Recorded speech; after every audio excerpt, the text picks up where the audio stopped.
Okay, so in this video, we will consider our second example of optimization, and this is problem number 3 on the optimization problem sheet. Let's read the problem. We want to find two positive integers whose sum is 16, and so that the product of one number and the cube of the other number is maximized. So we want to find these two positive integers, right? Find two positive integers. Well, we don't know what they are, so as of now they are variables. We can call them x and y, and we're saying that they are positive, such that, well, what? Whose sum is 16. So we're told the sum of our two numbers must be 16. So x plus y must be equal to 16. And we want to have a product of one number, say x, and the cube of the other, say y, so y cubed, x times y cubed, is maximized. So we are trying to maximize the product of one of our two positive numbers with the cube of the other, with the restriction that x plus y must be equal to 16. And if you think of it, well, in this course we only know how to maximize and or minimize a function of one variable. So it looks as if here on the surface we have a function of two variables, x and y. But if you look at the restriction that the sum of the two numbers must be 16, you can replace y by a function of x. Subtract x on both sides, and you get y is simply 16 minus x. So we can replace in here, and the function we want to maximize ends up being x times y cubed, but y is simply as a function of x, 16 minus x. And now we have a function of x only, so we're good to go. And we want to maximize this function. So as always, write down whether you want to maximize or minimize the function. Here we're trying to maximize. This is a function of x, call it f. So f of x will be x times 16 minus x cubed. And as always, you want to give an interval for the values of the variable. Int for interval. Well, let's see. X is strictly positive. So you say, okay. And how big can x be? Well, x and y are positive, and you'll see there's two ways to think about this. X and y are positive, and the sum of x and y is 16. If you're adding two positive numbers, and the sum is 16, neither can be bigger than 16. Right? If x were bigger than 16, it's impossible to add to a number bigger than 16 a positive number that will give a result of 16. So x must be at most 16. And we know it is at least 0. You can think of it this way. Look at this equality. Y is 16 minus x.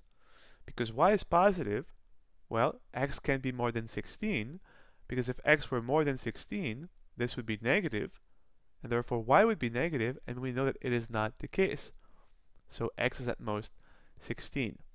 But if you leave it like this, there's something kind of unfortunate here. If you look at your function, it is a simple polynomial. Therefore, this is continuous over any interval. If we want to use our result about maximizing and or minimizing a function that is continuous over a closed and bounded interval, we need a closed and bounded interval. Right now, it looks like we're saying that x is between 0 and 16, excluding 0 and 16. Why not just throw in 0 and 16 in there? Even though we know that x equals 0 is not allowed, and we'll see that in the end we'll just end up rejecting it, and the same for 16. If you throw in your interval, if you include 0 and 16, what's great now is you have a closed and bounded interval. So you will not have to sketch the graph of this function, but simply use the result about the function at the endpoints of the interval and at the critical points inside of the interval. So our interval for x will be including 0 up to including 16. So whenever you can, find a way to get a closed and bounded interval if your function is continuous. This will allow you to produce the simplest possible solution. And now we are good to go. Our function is continuous on the closed and bounded interval 0 to 16. And all we need now is to find the critical points inside of this interval. So we find the derivative of f.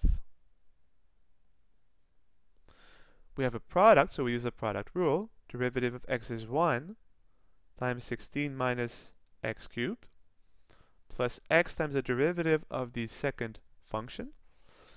The cube power is the outside function. Differentiate that, bring the power down.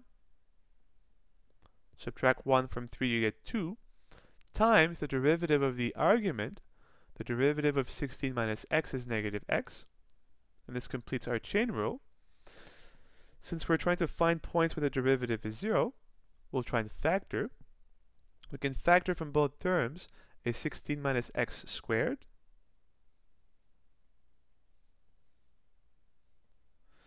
So we factor it from this term, so it's gone.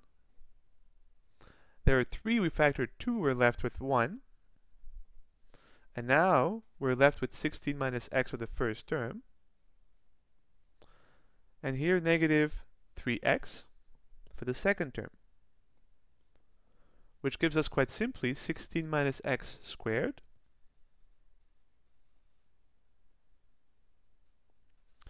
times, we have 16 minus x minus 3x, 16 minus 4x. We can factor a 4 from here.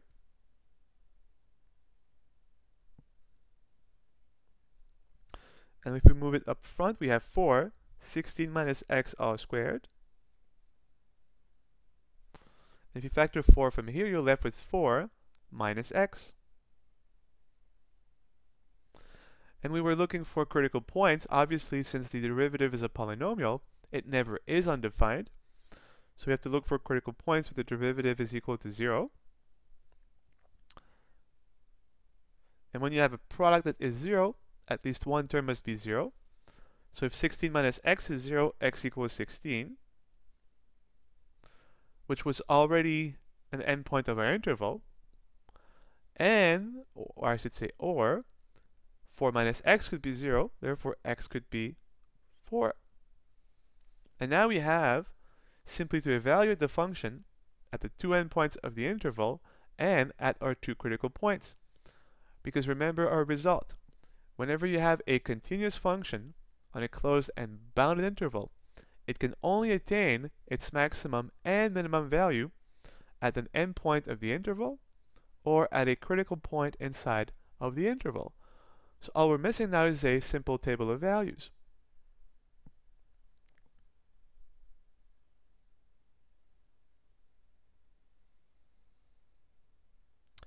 The x values and the values of our function f of x. Let's look at the left-hand point when x is 0. If you plug in x equals 0, this term is 0, so f of 0 is equal to 0. Clearly not our maximum. Let's look at the right-hand point, 16. F of 16, well, this term now, 16 minus 16 will be 0, so f of 16 is also 0. Clearly not our maximum. And now we check for our critical point. 16 we have just checked, which was both a critical point of the function and the right endpoint of our interval. The last possible value for a maximum and or minimum would be x equals 4. If we plug in 4, so we have f of 4, we get 4 times 16 minus 4 is 12 cubed. So it's 4 times 12 cubed is the value of f at x equals 4. And so we know that from these three values, we have our absolute minimum on the interval and our absolute maximum. Well, it's pretty clear the absolute minimum value is 0. And it's also clear the absolute maximum, the larger value of these three, is this one. And so we have here our absolute maximum value, 4 times 12 cubed. So this is the absolute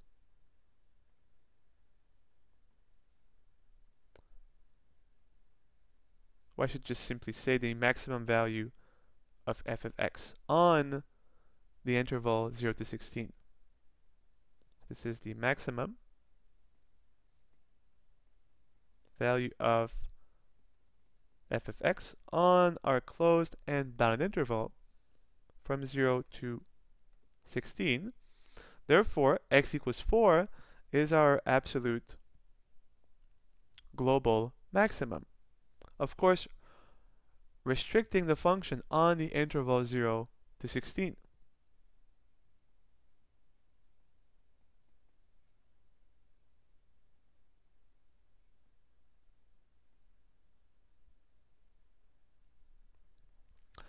And now let's see, what was the question?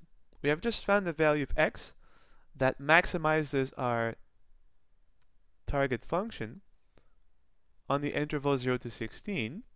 So the value of x is 4, but the question was asking for two positive integers, which we called x and y. And so you say, well, we found x to be 4, and y, if you recall, is simply 16 minus x, so it will be 16 minus 4. So this is our conclusion.